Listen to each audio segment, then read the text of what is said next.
years old, and I have been in Germany for 16 years now. I work for Lufthansa. You guys have all been home before you flew with Lufthansa. I'm a flight attendant. I work on the plane, you know. So that's what I do. And I go to the church. My topic will be godly courtship. Maybe courtship might be too big of a word for you, but then in this generation we'll say dating. Dating, yeah? Relationships. Dating, relationships. Our theme is making the right decisions, Christ the center. So then making the right choice of partner, or making the right choice of even going into a relationship with Christ as your center. Amen? Amen. He says, daughters of Jerusalem, I charge you, do not arouse or awaken love until it so desires. Amen? Another version will say, I adjure you, I tell you, daughters of Jerusalem, sons of Jerusalem, that you never stir up or awaken love until it pleases. Meaning, you don't start up a relationship whereby you are not ready for the consequences of the relationship. Because as Christians, we believe that our relationship should lead to marriage. Do you agree with me? You have read it, just look up to me. Our relationships or our dating should lead into marriage. Amen? Amen? So then if you are starting a relationship which is not leading to marriage, then you stop. Or if you are in a relationship and you are doing the things marriage people are supposed to do, then you are at the wrong place. He says, do not stir up love until it pleases. So if you are not ready, don't stir up the love. Do not stir up any love, any relationship, if you are not ready. Because you are a Christian girl, you are a Christian boy. What should build up on that relationship is marriage. And at 14 or 15 or even up to 18, I am not sure if you are ready for marriage. Why are you looking at me like you have not heard that before? It feels like I've grown another head. Is that okay? Do not stir up anything until you are ready. Amen? Amen. And then let's look up to 1 Corinthians chapter 10, verse 23. All things are legitimate, which means all things are permissible, and we are free to do anything we please. But not all things are helpful, which means are profitable and wholesome. All things are legitimate, which means we are free to do all things, but not all things are constructive. And it is also not edifying to our spiritual life. Amen? I tried to find that one in German. Let me read it. It says, Ihr lebt nach dem Grundsatz, alles ist erlaubt. Ich antworte darauf, aber nicht alles, was erlaubt ist, ist auch gut. Alles ist erlaubt, aber nicht alles baut die Gemeinde auf. I wanted you people to understand. That's why I tried to put those who understand the German. I wanted you to really get it. You can do everything. We are free to do everything. The worldly people do everything. But as a Christian, you have limits. Amen? Amen. It has limits. So then, we as the Christians, we go deeper into courtship, because courtship, when you are courting, it is the time you are getting to know your partner, the other partner, the man, the woman, before you marry. Amen. And dating, when you go dating, it is agreeing to meet someone for the first time to talk over something. So actually, people talking about we are dating. Dating is supposed to actually mean to meet someone for the first time. You go to a restaurant and you talk. So if you have been dating for so many, then that means you are going to a restaurant for this whole time and you are still talking.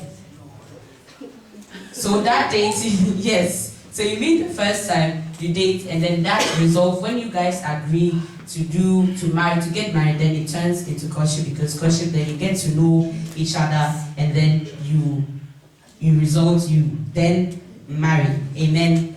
Because the world calls it dating because they are limitless. They do everything. They try everything before they get married.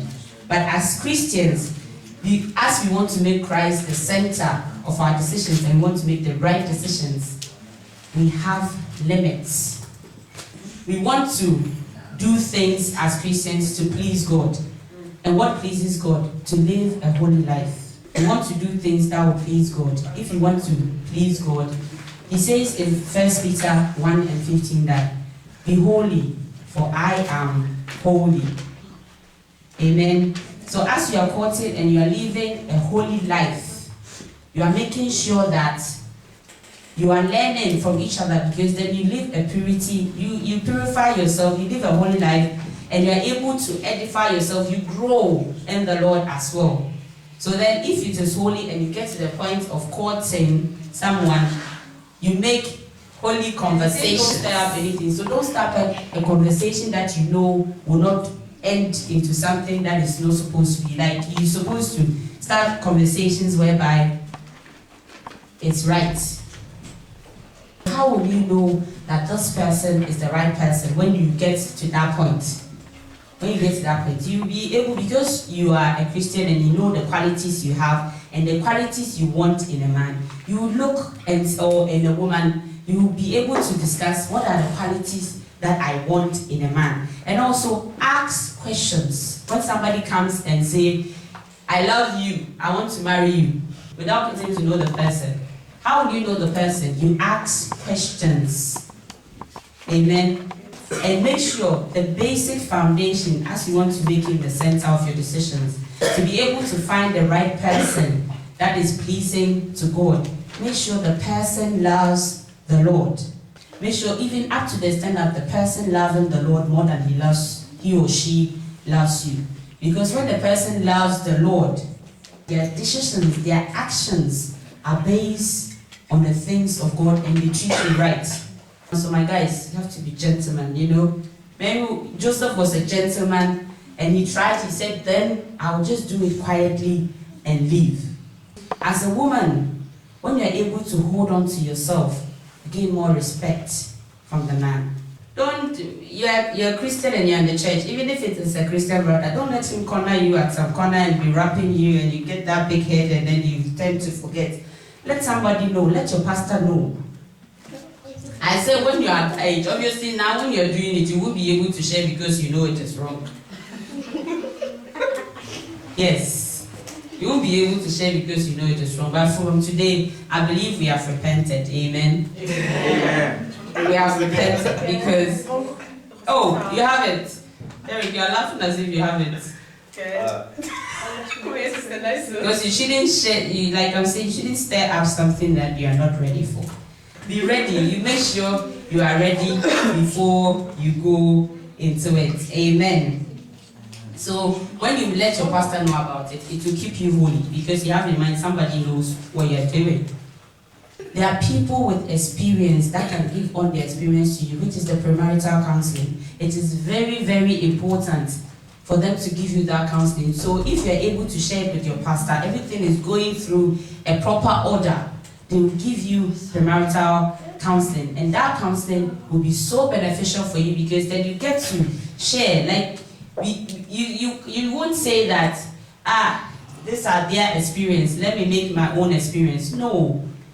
They've gone through some things and they want to keep you away from that thing for you to, stumble. So they are helping you. When you are walking with your mom and you're a kid and you're going and there is a stone and you can't see it, if you don't look, because you're not looking down, you may stumble. But then your mom will see it and say, hey, stop.